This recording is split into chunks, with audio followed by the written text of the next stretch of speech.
watching Fox at 10. All the hopes and dreams that I have, died that day. Her world was shattered in an instant. The young Twin Cities woman who survived a roadside bomb, was told she would never walk again, but almost exactly 1 year after that tragedy, she is back home telling her story to our Scott Wasserman. Scott joins us now. Scott, this young lady simply trying to visit her father when all this happened. You know, she is a remarkable young woman. Nimco was just trying to visit her father for the first time in more than 10 years. Nimco fled Ethiopia and came to the States in 2006 looking for a better life.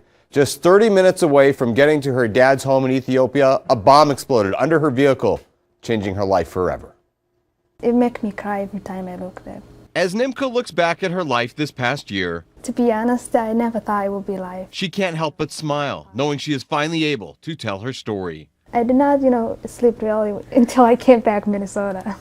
January 17, 2013 in Ethiopia, near the Somali border, Nimco was just 30 minutes from seeing her father when it happened. Bomb exploded under the car. The bomb happened, it threw me, very far away. So it broke my spine. I tried to stand up, I cannot stand up.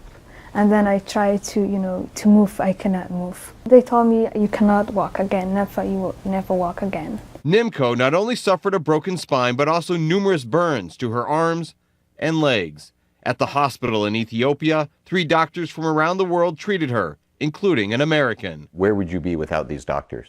I will not be alive to tell you the truth if they weren't there. And 2 months after being injured, Nimco took her first steps on March 10th. Finally walking, it was like the whole world was starting again, 10 days later, the smile at the airport says it all as she flew back to Minnesota. I was like thinking, oh, wow, finally I will be home.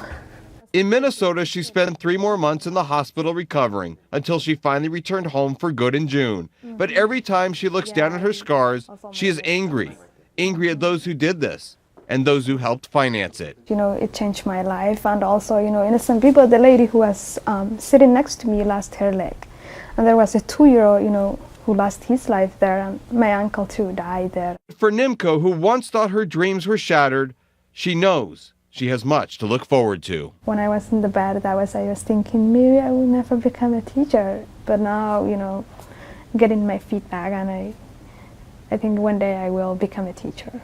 So that's my hope.